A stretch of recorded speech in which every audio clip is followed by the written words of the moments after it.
तमाशातल्या बायका लयच विचित्र. उरफाट्या पकाच्या कोंबडी गत कवा कॉक कॉक करून कुणाच्या कोंबड्याला भुलिवतील ते सांगता याचं नाही. एकदा 2 पोरी गेल्या पेठला. मटण खायाची हुक्की आल्याली. हसण्यावारी मुसलमानाला केला खुळा. आल्या मटणाचं गठुळ नाचवीत. माग तो दाढीवाला टग्या. झाली की कंपनीत कुजबूज सुरू. टग्या बी शाणा अक्षा अत्तर टाकून आला होता. पोरींनी त्याला बघितल्यावरती टराकल्याता की. त्यासनी वाटलं होतं कुठला येतूया मागणं मागणं. म्या वळाकलं काहीतरी गडबड हाय. सुदाम सखाराम भिसे उर्फ सावळचकर मामा झालंच पुढं. मिशी पिळीत बाह्या माग सारीत विचारलं, काय काम हाय? त्या पुरी कुठं येता? कंचा हिथं 12 पुरी हाय त्या. बघतूया बावचळून तर सगळ्या सारख्याच. नुकत्याच नांगरटीतनं उकरून काढल्यागत. त्याला बाड दोघी पिटीआड झोपल्याल्या. कंचा व पुरी मटण घेऊन आल्याल्या. छ्या, हिथं नाही कुणी मटण आणलेलं. हे तुझा काय संबंध मध्ये बोलायचा? पुरीसनी घेऊन जाईन तवाच राहन. येडा म्हणून फुकटात किलोभर मटण दिले व्हय म्या. एवढ्या मटणात रोज एक पुरगी आठवडाभर आले असते. मग म्हणणं काय तुमचं? कंचा बी 2 पुरी टपरीवरती पाठवा. किती दिवस? आजची रात्र. सावळचकर मामांनी पैलवानी फाईट दिली तसा गडी जाग्यावरतीच उताणा. निब्बार चोपला गडी. सवन भुई बडवावी तसा चांगला सडकून काढला. आम्ही मामासने आवारलं म्हणून बरं, नाहीतर काय बी खरं नव्हतं मटणवाल्याचं. पळाला बोकड. मी सावळचकर मामांना म्हणलं, मानलं मामा तुम्हासनी. मग आधी लगीन कोंडाण्याचं. मधला तानाजी गप्प बसू देतोय व्हय मला? काय बी म्हणा नाना, वाईट बघितलं की टकुरच फिरतय बघा. 15 दिवसानंतरची गोष्ट. पाटणला प्रयोग होता. कधी काळी महाराष्ट्र गाजवणाऱ्या कुर्रेबाज मंत्र्यांचं गाव. तमाशा तुफान रंगवायच्या विचारानं जो तो भारावलेला. नुकत्याच 12 बायकांना एकसारखी 12 पातळ आणलेली, त्याही हराकलेल्या. चौधरी मॅनेजरने आणलीच बातमी, ना उद्या पाटण हाय. किती वाजता र? रात्री 10ला हाय. तिकिटावरचा खेळ. बाजार हाय नव? व्हय, म्हणून तर लवकर हालावं म्हणतोय म्या. ठीक हाय. गाड्या पाटणमध्ये दुपारपर्यंत भिडवा. 4 पर्यंत तंबू उभा राहायलाच हवा. फक्त एकच पोल घ्या. डबल पोलचा तंबू भरायला ते काय श्रीगोंदे नव्ह. जावा, तयारीला लागा. तेवढा सुखदेव मर्दानाला चहा पाठवायला सांगा. सांगतो की. मी बिडी काढली. आरामात फुकत बसलो. बिडीच्या तुरटपणाची पण एक सवय झालेली. कोण जवळ असो नसो, बिडी साथ देते. बिचारी लक्ष्मी त्या चिंचणीत एकटी कशी राहते ते देवच जाणे. शेजारची माणसं असली नसली सारखीच. ज्याचं दुःख त्यानंच भोगलं पाहिजे. कलावंतांच्या बायका तशा मूळच्या सोशिक. पांढरी बॅग जवळ ओढली. एक झकास पत्र लिहिलं. संघमित्राला गोड पापा कळवला. माणसाला प्रसन्न ठेवायला पत्रासारखी दुसरी जादू नाही. गाड्या पाटणमध्ये भिडल्या तेव्हा दुपार रंध्रनत होती. रात्रीच्या जागरणानं डोळं चुरचुरत होतं. कलाकार उतरले. बाजार असल्यानं जिकडं बघावं तिकडं माणसंच माणसं. वावरात 50-60 खंड्या मेंढरं बशिवल्या गत्तरा. बिगाऱ्यांनी मेका हातोडे दोऱ्या काढल्या. पारेनं नेम घेऊन कणात उभा करायला आणि मेडकी ठोकायला सुरुवात केली. 10-12 जणांनी पोल काढला. 32 फुटी पोलचं 2 तुकडं. गुळगुळीत मलखांबागत तुकडं एकमेकांना जोडून नटबोल्ट डावळलं. पोल उभा करून ताणला. छत 12 अंगानं. पांढरी फेक छत्री उभा राहिल्यावाणी तंबू उभा केला. स्पेशल पोलच्या 4 लोखंडी तारा लांबवर ताण देऊन आवाळल्या. एक तार तर रस्त्याच्या पलीकडं गेली. वाहनासनी जाया रस्ता होता तसा, म्हणून काय अडचण नव्हती. बाजार कर्यापासनं भाजी विकणाऱ्या माणसांपर्यंत सगळी गर्दी तमाशाजवळ. वायरमन लाइटिंग करण्यात गुंतलेला. स्पीकर सुरू केलेला. कलाकार आरामात तंबूमध्ये पडल्यालं. गुलाबराव आलंच जवळ.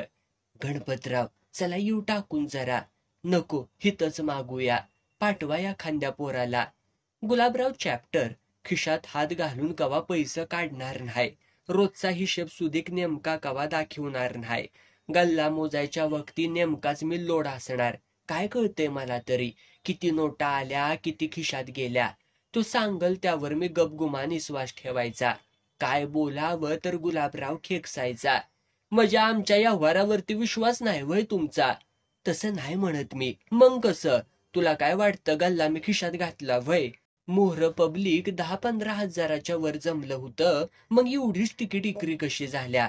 मला काय माहिती. परस्पर पैसे घेऊन मॅनेजरनं माणसासनी सोडला असेल आतमध्ये. तुम्ही पडा दारू पिऊन आणि आम्हाला इसरा हिशेब. आम्ही कुणाच्या बापाच्या जीवावरती पेत नाही. आम्ही पेतो मग झालं नव. असं नेहमीच व्हायचं. मी तरी कशाला वाद लय वाढवतोया. आत्ता बी तसंच झालं. खिशातली 50ची नोट काढून दिली पोराजवळ. हे रंगा, रम आण रम, आणि हे बघ येताना पावशेर फरसान बी आण. आम्ही दारू पेत फरसान चघळत बसलो होतो. तिकडं तंबूच्या पलीकडं एक ट्रॅक्टरवाला वाद घालत बसला होता. तार सोडा, ट्रक पलीकडं न्यायचा आहे. आम्ही आमच्याच नादात. ट्रकवाला बी शाणा. उतारला खाली, सोडली पोलची तार. काय काय आईच्या आत तो 32 फुटी पोल तंबू घेऊन ढासाळला बाजारकारांच्या टाळक्यात. आरडावरडा वाढला. माणूस माणसावरती पालथं पडल्यालं. बघता बघता बाजार तिथं जमला. एक माणूस जाग्यावरच ठार झाला होता. टकुऱ्याचं भकलं झालं होतं. 4-5 माणसं जखमी झालेली. कुणाचा हात मोडल्याला, कुणाचा पाय, कुणाचं पेकाट, नुसताच दंगा. एकाएकी कालवा उठला. एक जण वराडला, लेका बघतायसा काय? हाणा तमासगीर, हाणा धरून. बाजार करी समदी रातकुत्र्याच्या गळीत उपाजल्या वाणी पडलं तर तुटून आमच्या तंबूवर. दिसल त्याला चुपून काढलं. नशीब बायकांची आबरू घेतली नाही. मी मस्त समजून सांगितलं पण ऐकते ती कुठं. पोलीस आलं तशी माणसं पांगली. मी आणि गुलाबरावांनी समजून सांगितलं, हे बघा भाऊसाहेब, आमची काय बी चूक नाही. ट्रकवाल्यानं घोटाळा केलाय. मुद्दाम तार सोडली म्हणून ह्यो सगळा अपघात झालाय. भाऊसाहेब बी शाणा. त्याला सगळी माणसं सारखी. माझ्यावरच खेकासला. तुमच्या बिगाऱ्यांना पोलीस स्टेशनात आणायला सांगा. पोलच्या तारसकट बसा सगळं पोलीस व्हॅनमध्ये. भर बाजारात 4 माणसं मारतायसा व्हय? वैतागच टकुऱ्याला. खेळ बंद पडूनच्या पडून वर जबान्या. नुसताच टकुऱ्याला वाद. नशीब पोलिसांनी ड्रायव्हरला पाठलाग करून पकडला, नाहीतर आमचं काय खरंच नव्हतं. ह्या पोलिशी लपड्याच्या पायात 2 दिवस पाटणमध्येच काढावं लागलं. गिन्नीची प्राप्ती नाही आणि नुसताच व्याप. भाऊसाहेबनं ठणकावून सांगितलं, कोर्टाचा निकाल लागेपर्यंत पोल हितच पडल. आम्ही कशाला काय बोलतोय? जमल तसं कोर्टात तारखेला याचं ठरवून काढल्या त्या गाड्या बाहेर. जवळ दारू होती पण प्याची इच्छाच नव्हती. कलाकारांची तोंड सारवल्यागत झाली होती. सावळसकर मामा म्हणत होतं, काय बी म्हणा नाना, माणसामाग पनवती लागली की माणसाचं काय बी खरं हवं. नशीब चव्हा अंगानं बोचकारतय, दुसरं आणि काय. आता कुठं जायचं? जिथं डिझेल संपेल तिथं गाड्या थांबवा. काय बोलत्या ती सावळसकर तरी. वड दुमडून गप राहिलं तर. गाड्या थेट कराडला आणल्या. सुलतान शेठने आधी 4-5 प्रयोग गटिवल्यालं. बरं वाटलं. हाऊसफुल प्रयोग गेलं. सगळीकडे एकच वग. असे पुढारी ठार करा, लय भन्नाट चालायचा. आमचा शंकरराव तर सगळं पब्लिक जिंकायचा. वग सुरू झाल्यापासनं मी आणि गुलाबराव स्टेजवर खरोखरची दारू प्याचो. मग आपोआपच भाषा बदलत जायची. वटातनं शब्दच फुटनात. तारांबळ उडायची. धडपडत कसं तरी चालायचं. माणसं म्हणायची, वा काय अभिनय हाय, डिक्टो पेलेल्या दारुड्या वाणी अक्षी. कुणीतरी माग येऊन भेटायचं. अभिनयाची तारीफ करायचं. आम्ही आपलं हसून घालवायचो. आकाताई म्हणायची, किती जनतेला फसवाल, एखाद्या वक्ती स्टेजवरती आडवं व्हाल, सगळी वाट लागल तमाशाची. लागल तवा सांग, आता कशाला ग बोलत्यास तुम्हाला? एकाएकी आकाताईनं आबोला धरला. बोलतीया कुठं? ठेवलेली बाया बायकू आणि हुकमत गाजवायला बघतीया. रात्रीची तमाशा संपल्यावरती अंगाला हातबी लाव द्याची नाही. त्यात गुलाबरावाचा तिच्यावरती डोळा. काय बी मला उलट सुलट येऊन सांगायचा. नात्यानं मामा लागायचा तरी भाचीवरती वाईट नजर ठेवून राहायचा. आकाताई बोलायचीच बंद झाली म्हणल्यावर माझ्या जीवाची चरफड झाली. कराडच्या पाटणकर कोल्हाट्याची ही पोरगी. अक्षर कळत नव्हतं. म्या वाचायला शिकवलं. भाकरी मागून खायाची म्या अन्नाला लावली. वर माझ्याशीच बोलायची बंद झाल्या. कमाल हाय हिची. एकदा तमाशा संपल्यावरती गेलो जवळ. ती मेकअप पुसत होती. रक्ताने रक्ताचा बदलामध्ये चंदी रामोशीन झाली होती. गप कामून झाल्यास आकाताय. नव 8 दिवस झाला आबूला धरलायस, काय बापाच्या मैतीला जाया पाहिजे वय तुझ्या. जेब सांभाळून बोलायचं, मी मर्यादा सांभाळून वागतीया. मग बोलत का नाहीस? दारू न पेता येऊन इचरा, मग उत्तर देते. मग आता उत्तर पाहिजेल. अशी वाघिणी सारखी ठिसकारली म्हणता. काय जाळायचे तुमच्या तमाशाला? सकाळी उठल्यापासनं पेतायचा, पाणी पेल्यावाने दारू ढुसतायचा. शाण्या माणसानं शाण्यागत वागावं. माझ्या पैशाची मी पितूया, मला ग कुणाचं भ्या. लय मोठपणा करतायचा नव. ह्या दारूच्या पायात समदा तमाशा बसल. गुलाबराव हाय तवर मारण नाही तमाशाला. त्यांच्यावरती काही विश्वास ठेवतायचा. महाडिकच्या तमाशात जायच्या नादात हायती त्या. कुणाशिवाय माझं काय अडत नाही, तुझ्याशिवाय सुदेक नाही. जावा मग बसा ढोसत. जोपर्यंत दारू सुटत नाही तवर बोलणार नाही मी तुमच्याशी. मी मरपाव तर पिणार हाय. मी ताटीवरती आडवी पडली तरी वटाळ खोलणार नाही. गप झालो. काय चालतंय तिच्या पुढं माझं? भलतीच करारी, आपलंच खरं करणार. मनात म्हणलं, तिचं तरी काय चुकतंय? चांगल्यासाठीच ती सांगत्या नव. पण माझ्या डोसक्यात कुठं शिरतया. एकाएकी तिची आई आठवली. मरताना तिनं मला सांगितलं होतं, ना हिला सांभाळा, माझ्या मागं तुम्हीच आहात. डोळं पाणावलं. एवढ्या जोखमीनं बिचारीनं पोरगी आपल्या स्वाधीन केलीया. आपण कारणाईना त्रास देतोया. मुंबईत सलग 8 प्रयोग केले. 9वा प्रयोग करून परत फिरायची तयारी ठेवली. पण मनोहर पात्रेनं डोकं उठवलं. मनोहर चांगला कलाकार का कोण जाणे, पण मला त्याच्यात काशीनाथ घाणेकर दिसायचा. त्याची शब्दफेक कानात साठवून ठेवावी असं वाटायचं. पण जात खंडीच्या वर्णात मुतणारी, चूक कधी कबूल करणार नाही. एरवी चांगला पण पिलाकी बिघडला. राणीबाग थिएटरला प्रयोग लावला. रंगमंच उभारण्यासाठी बिगारी धडपडायला लागलं. पोरी पान खात खिदळत मुंबईच्या वाटेनं भटकू लागल्या. माझी तब्येत बरी नसल्यानं पिण्याचा प्रश्नच नव्हता. महाराष्ट्र झुकत नाही हा वग लावायचा आधीच निश्चित झालं होतं. मनोहर पात्रेला बोलावून सांगितलं, पात्रे, आजचं पात्र लक्षात राहिलं पाहिजे लोकांच्या. तुम्ही काय बी काळजीच करू नका. काळजी नसती म्हणजे कशाला सांगितलं असतं. आज काय नाना टाकली बिकली नाही वय. छे, तांबडा गव्हर्नर रंगवायचा हाय आज. हसला मनोहर. जरा चक्कर टाकून येतो म्हणून गेला.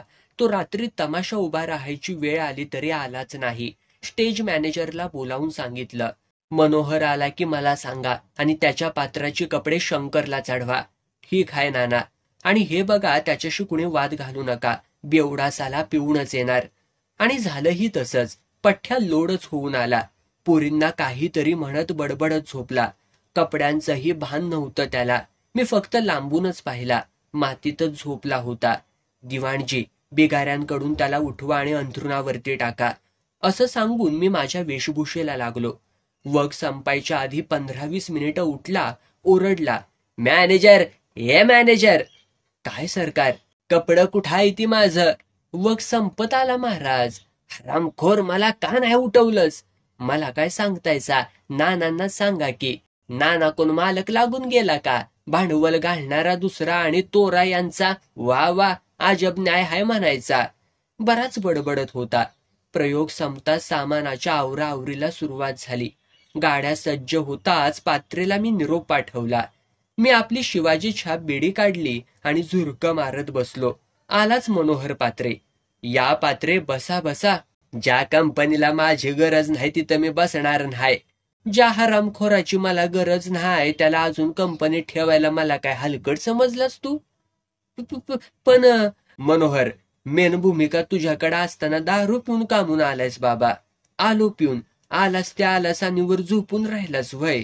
लोकांनी मला उठवायला पाहिजे होतं. का स्वतःला काय खरोखरचा राजा समजलास काय? तुला काय वाटतं तुझ्यावरती प्रयोग चालतो?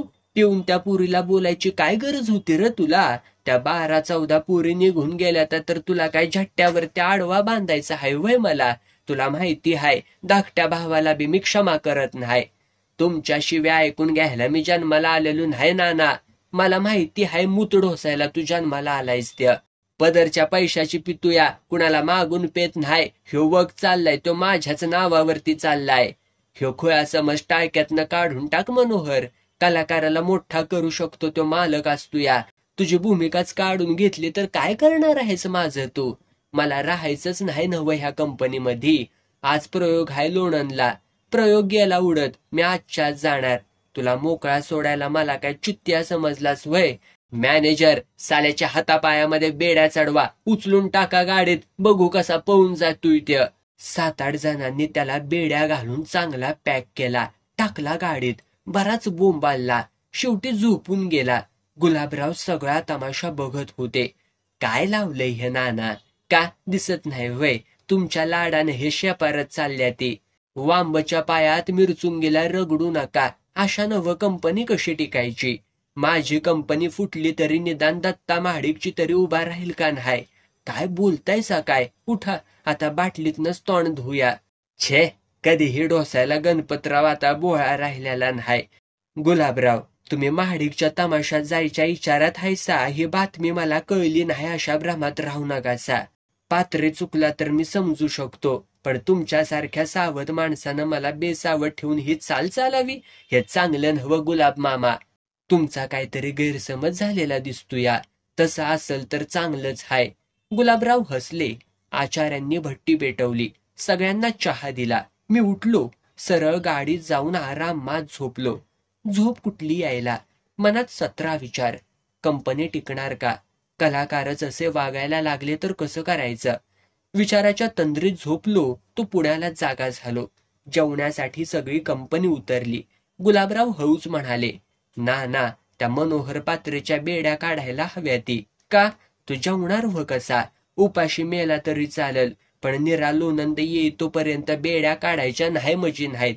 फार कडक वागतायसा बुवा तुम्ही. गुलाब मामा, कधी काय मी माझी कंपनी काढलीस तर ती बघायला तुम्ही जिवंत राहावा. नजरेच्या इशाऱ्यावरती काम कशी चालत्या ती दाखवून देईन तुम्हासनी. काय बोलतात गुलाबराव तरी? चांभाराच्या कुंडात मुडकं बुडवल्या गत गप्प बसले.